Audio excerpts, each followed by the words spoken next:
Welcome back दोस्तों। आज हम आपको बताएंगे कि किस तरह से ये जो सक्षमता परीक्षा में लोग बैठेंगे, इसमें बैठकर वो जो कंप्यूटर बेस्ड टेस्ट होगा, तो कंप्यूटर में क्या क्या चीज़ें होंगी। सिर्फ माउस होगा आपके सामने, मॉनिटर होगा, उसमें आपको एक प्रश्न आएगा। फिर उस प्रश्न को जब सॉल्व करके आप उसमें माउस से टिक लगा देंगे तो फिर आपको नेक्स्ट प्रश्न के लिए आपको अगला क्वेश्चन चुनना पड़ेगा। तो हम देखते हैं किस तरह से होगा। एक बार हम लोग देख लेते हैं किस तरह से ये सारा चीज़ें हैं।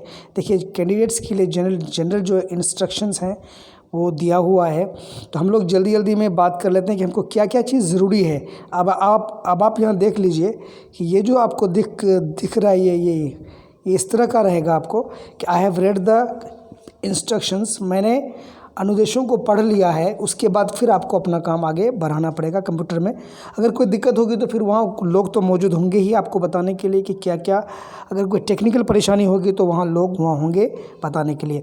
अब देखिए, आगे हम लोग बात करते हैं इसी तरह से कैंडिडेट के लिए। जो यहाँ से बात करते हैं हम लोग पॉइंट नंबर 10 से।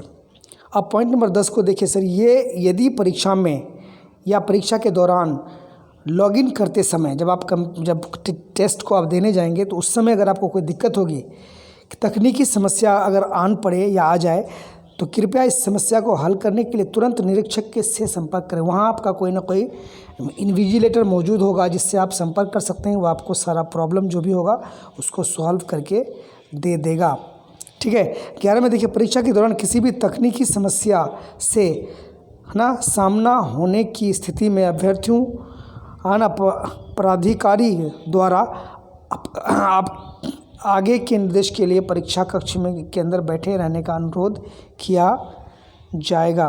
अब हम देखते हैं ये पॉइंट नंबर, ये वाला पॉइंट देखते हैं और ये जो पॉइंट है इसको देखते हैं। इसमें कह रहा है सर, किसी भी समस्या को परीक्षा के पूरा होने से पहले या निर्धारित 2.5 घंटे अर्थात 150 मिनट में बाहर जाने पर परीक्षा को फिर से शुरू करने की अनुमति नहीं दी जाएगी। तो आप ध्यान रखेंगे कि आपको बाहर नहीं जाना है। वो 2.5 घंटे के अंदर ही सारा का सारा काम आपको कंप्यूटर में ही माउस के द्वारा पढ़ते जाना है और काम आपको करते जाना है।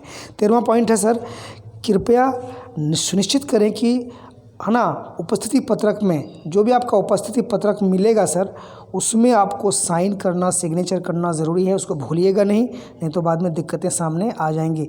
14वां पॉइंट देखते हैं। 14 पॉइंट जो आपको यहाँ दिख रहा है, ये 14 पॉइंट ये जो दिख रहा है आपको, इसको हम लोग देखते हैं। ये बोलता है कि सभी परीक्षा कक्षों की वीडियो निगरानी की जाएगी। मतलब वीडियो रिकॉर्डिंग होगी वहाँ पे।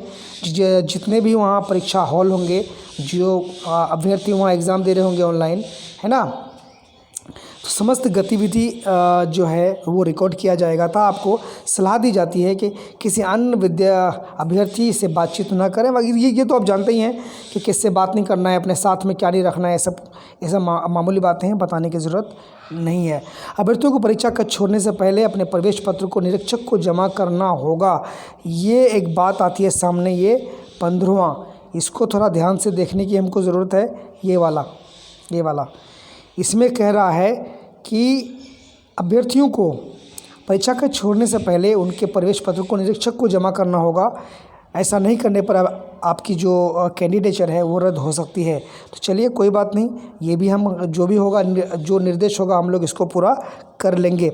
अब कह रहा है सर प्रश्न पत्र के बारे में। अब ये सबसे ज़्यादा इम्पॉर्टेंट सवाल है कि ये जो सवाल आप देख रहे हैं ना, ये प्रश्न पत्र के बारे में, इसको आप थोड़ा ध्यान से समझिए।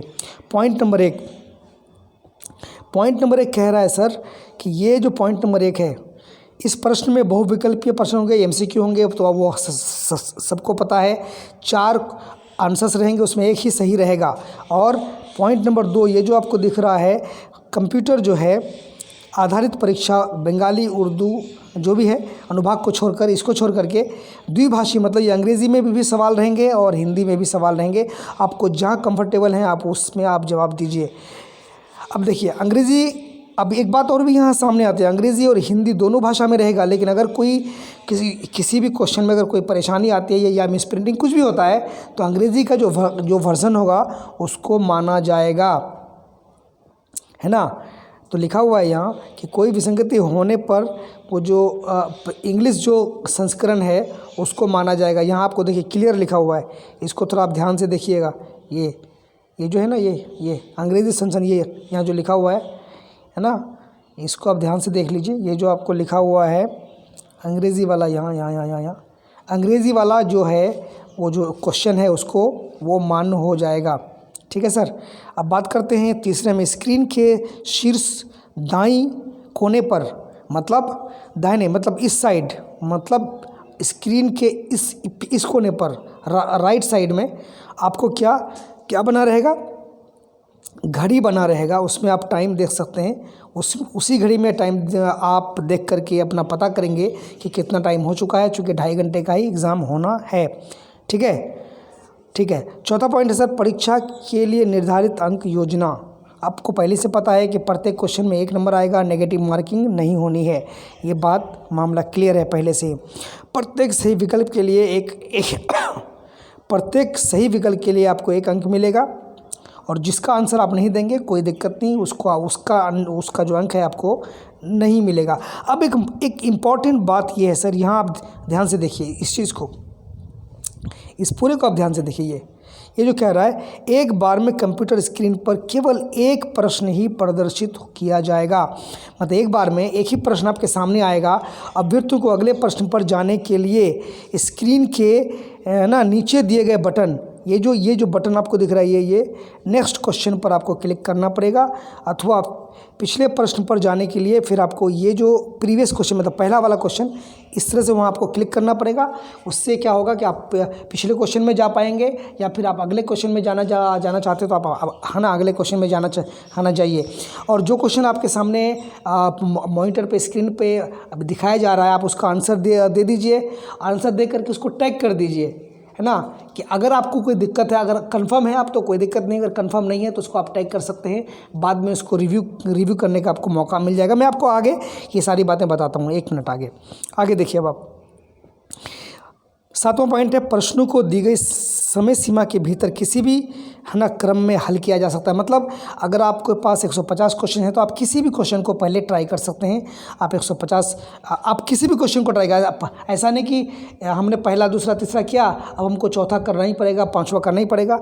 कोई बात नहीं, आप उसको स्किप कर दीजिए। आप नेक्स्ट पे आप जैसे यहाँ आपको लिखा हुआ है इस तरह से, ये जो नेक्स्ट है, आप इसको नेक्स्ट पे क्लिक करते जाइए। आप अगले क्वेश्चन में जाते जाएंगे। अब रही बात कि हमने 5वां क्वेश्चन से छलांग लगा दिया 14वां क्वेश्चन पे, कोई दिक्कत नहीं, हम 14वां क्वेश्चन कर लेंगे। बाद में रिव्यू आकर के हम उसको वहाँ राइट साइड में हमको वो सारे क्वेश्चन जिसको हमने अटेम्प्ट किया है, जिसको हमने अटेम्प्ट नहीं किया है, वो भी आपको देगा। आपको जिस क्वेश्चन पे जाना है वहाँ आप क्लिक करके माउस से आप वहाँ जा सकते हैं। हम आपको अभी बताते हैं, थोड़ा आगे देखिए। ठीक है, आगे चलते हैं। अगला पॉइंट है, प्रश्न जो खाली छोड़, अच्छा ठीक है। 8वां पॉइंट, अभ्यर्थी यदि चाहता है कि वो विकल्प का चयन कर किसी प्रश्न के विकल्प को बदल सकता है। मान लीजिए आपने 5वें क्वेश्चन पे उसका बी में आंसर टिक किया, फिर बाद में आपको पता लगा नहीं बी नहीं उसका डी आंसर है, तो उसको आप इजीली कर सकते हैं इरेज करके। देखिए वहाँ इरेज का भी ऑप्शन होगा, यहाँ आपको दिख रहा है। ठीक है ना, तो चलिए क्लिक करके उत्तर को आप बदल सकते हैं। पॉइंट नंबर 9, प्रश्नों में आगे और पीछे जाने के लिए अभ्यर्थी को, मैंने अभी आपको बताया कि अगर आपको आगे पीछे जाना तो यहाँ नेक्स्ट बटन है, फिर यहाँ प्रीवियस बटन है, इस तरह वहाँ आपको दिया रहेगा। आप माउस से उसको क्लिक कीजिएगा, फिर आगे या पीछे आप हो सकते हैं। ठीक है सर, आगे देखिए। कंप्यूटर स्क्रीन दाएँ हाथ की ओर दी गई प्रश्न संख्या पर क्लिक करना चाहिए। जैसे आपको यहाँ दिखा हुआ है, यहाँ पर प्रश्न संख्याओं का अटेम्प्टेड और नॉट अटेम्प्टेड की स्थिति के साथ प्रदर्शित किया जाएगा। मतलब वहाँ आपको दिखाया जाएगा कि इस क्वेश्चन को आपने कर दिया है, अटेम्प्ट कर लिया है, या अगर आपने उसको छुआ ही नहीं है, उस क्वेश्चन का आपने जवाब नहीं दिया है, तो वो नॉट अटेम्प्टेड वहाँ लिखा रहेगा आपके स्क्रीन पर राइट साइड में।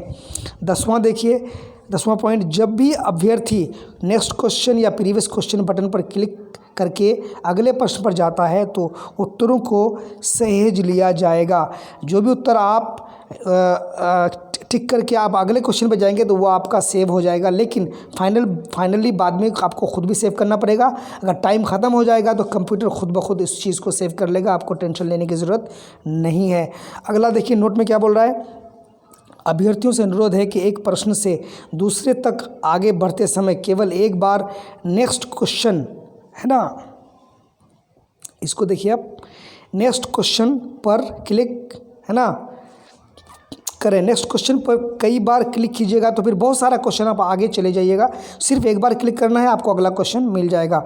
अगला निर्देश देखिए, अब देखिए 11वां, अभ्यर्थियों के पास स्क्रीन के निचले हिस्से में उपलब्ध टैग। अब देखिए टैग वाला, ये टैग रहेगा आपको यहाँ, ये जो ना डी टैग और टैग, ये जो डी टैग है और आपको दिखाते हैं ये टैग, ये जो आपको यहाँ दिख रहा है ना टैग, ये टैग आप यहाँ टैग कर सकते हैं। इसको टैग का मतलब कि हम इसको टैग कर दिया, अभी हमको है ना क्वेश्चन नहीं आ रहा है तो हम इसको बाद में ट्राई कर लेंगे, तो ये इसको टैग कर सकते हैं हम। टैग बटन पर क्लिक करके प्रश्न को, है ना, बुकमार्क करने का विकल्प है। अगर वे बाद में इसकी समीक्षा करने की इच्छा रखते हैं, हम इसको बाद में ट्राई करेंगे, इसको हम टैग कर सकते हैं। एक विशेष प्रश्न का मौजूद, है ना, बुकमार्क को डीटैग कर क्लिक करके हटाया जा सकता है। मान लीजिए आप अगर किसी टैग किए हुए क्वेश्चन को आपको लगता है कि नहीं वो आंसर सही है, तो आप उसको सिंपली यहाँ पर जो नीचे स्क्रीन होगा उसको यहाँ डीटैग पर आप क्लिक करेंगे तो वो क्वेश्चन आपका वहाँ से वो टैग हट जाएगा, मतलब वो डीटैग हो जाएगा। 12वां पॉइंट इंपॉर्टेंट है सर, स्क्रीन के दाईं और प्रश्न, है ना, पैलेट, है ना, में प्रत्येक संख्यांकित प्रश्न की ना निम्नलिखित स्थिति दिखाई जाएगी। देखिए इस तरह से क्वेश्चन आपको दिखाया जाएगा, कहाँ, राइट साइड में, ध्यान दीजिए, देखिए ये इस तरह से। अब इसका पहचान देख लीजिए क्या क्या है। अगर ये ग्रीन है तो आपने प्रश्न का उत्तर दे दिया है, और अगर ये येलो टाइप का है, पीला टाइप का, तो आप प्रश्न का उत्तर नहीं दिया है और समीक्षा के लिए चुन लिया, मतलब इसको बाद में देखेंगे, आपने इसका आंसर नहीं दिया है। अगर पूरा ब्लू टाइप का या बैगनी टाइप का दिख रहा है, अगर इस टाइप का आ जाए तो आप समझ लीजिए इसको कि आपने उत्तर दे दिया है, लेकिन समीक्षा के लिए इस क्वेश्चन को निश्चित कर लिया, मतलब कि ये आंसर तो हमने दे दिया, लेकिन इसको हम बाद में एक बार फिर देखेंगे कि इसका आंसर क्या है क्या नहीं है। ठीक है सर, तो चलिए अब आगे देखते हैं। कृपया ध्यान दें, जिन प्रश्नों का उत्तर दिया है और समीक्षा के लिए चिन्हित किया गया है, उन प्रश्नों को केवल तभी तक उत्तर दिया गया माना जाएगा जब तक अभ्यर्थी चयनित विकल्प को इरेज नहीं करता। ठीक, मतलब इरेज अगर आप नहीं करते हैं तो वो जो आपने दिया है वो ना वही माना जाएगा। अगला पॉइंट 13वां, परीक्षा की अवधि के पूरा होने पर भले ही अभ्यर्थी, है ना, प्रीव्यू सबमिट, अब देखिए यहाँ पे ये, अगर आपने प्रीव्यू सबमिट पर क्लिक नहीं किया, उसका परीक्षण कंप्यूटर द्वारा स्वचालित रूप से सबमिट कर लिया जाएगा, मतलब खुद ब खुद कंप्यूटर उसको सेव कर लेगा। 14वां पॉइंट, अभ्यर्थी निर्धारित 2.5 घंटे 150 मिनट के पूर्ण होने पर ही परीक्षा को सबमिट करने में समर्थ होगा। वो पहले उसको सबमिट नहीं कर पाएगा। अगर वो सबमिट नहीं करता तो 2.5 घंटा पूरा होने के बाद खुद ब खुद कंप्यूटर उसको सेव कर लेगा। यदि अभ्यर्थी ने 2.5 घंटा के पूर्ण होने पर अपनी परीक्षा पूर्ण नहीं की तो सिस्टम स्वतः परीक्षा को सबमिट कर देगा। तो यही थी सारी बातें सर, ये आपको ध्यान रखना पड़ेगा। ये इम्पॉर्टेंट बात यहाँ ये है कि ये चीज़ आपको ध्यान रखना है, ये चीज़, है ना। ये बात हो गई कि किस तरह से हम क्वेश्चन को टैग कर सकते हैं, किस तरह से डिटेक्ट कर सकते हैं। तो टैग करने की ज़रूरत नहीं है, मैं तो आपको सिर्फ इतना ही कहूँगा कि जो एक क्वेश्चन आपके सामने आता जाएगा उसको आप, है ना, बिल्कुल, अगर आप क्लियर हैं कि हाँ इसका आंसर यही है तो उसको बिल्कुल आप, है ना, उसको आंसर दे दीजिए और फिर नेक्स्ट क्वेश्चन की तरफ बढ़ जाइए कि, है ना, माउस को क्लिक करके। और आपको लगता है कि नहीं यहाँ कुछ डाउट है तो आप आंसर दे दीजिए और फिर उसको टैग कर दीजिए, है ना। आंसर देकर टैग कीजिएगा तो आपको ये वाला जो पार्ट है, ये आपको ये जो आपका ये है, मतलब बैगनी वाला, ये आपको दिखेगा। मतलब ये होगा कि हमने आंसर तो दे दिया है लेकिन उसको हमने मतलब ये करने के लिए रखा है, समीक्षा करने के लिए रखा है कि हम इसको बाद में चेक करेंगे। अगर मौका मिला तो, टाइम मिला तो, टाइम नहीं मिला तो कोई बात नहीं, उसको कंप्यूटर अपने आप सेव कर लेगा। तो मुझे लगता है कि ये सारी बातें आप समझ गए। आपको क्या क्या करना है, नेक्स्ट बटन दबाना है आगे जाने के लिए। एट ए टाइम एक ही क्वेश्चन आपको स्क्रीन पे दिखेगा। और अगर आप किसी क्वेश्चन को बदलना चाहते हैं तो आसानी से बदल सकते हैं। वो भी अगर आपको वहाँ टेक्निकली कोई दिक्कत आ रही होगी तो वहाँ जो आदमी होगा गार्डिंग में होगा या वीक्षक होंगे, उस वीक्षक को आप पूछिएगा, वो आपको सारा कुछ बता देगा कि मुझे ये किस तरह से हैंडल करना है। ठीक है। और फिर एक बात और आपको बता दें, अगर आपने कभी माउस हाथ में नहीं पकड़ा है या आप कंप्यूटर सिस्टम के सामने बैठे नहीं हैं तो एक बार डाइट पे जा करके 7:30 बजे से 9:30 बजे के बीच में 1-2 घंटा की प्रैक्टिस कर लेंगे तो आपको सारा मामला समझ में आ जाएगा। या फिर किसी कंप्यूटर सिस्टम में जा करके एक मॉक टेस्ट कर लेंगे तो भी आपका मामला समझ में आ जाएगा। तो मुझे लगता है कि ये बातें आपको समझ में आ गई होंगी। इसी के साथ हम इसको क्लोज करते हैं। अगर कोई कमेंट हो तो आप हमें कमेंट करके प्रश्न पूछ सकते हैं। Thank you very much. Bye, take care.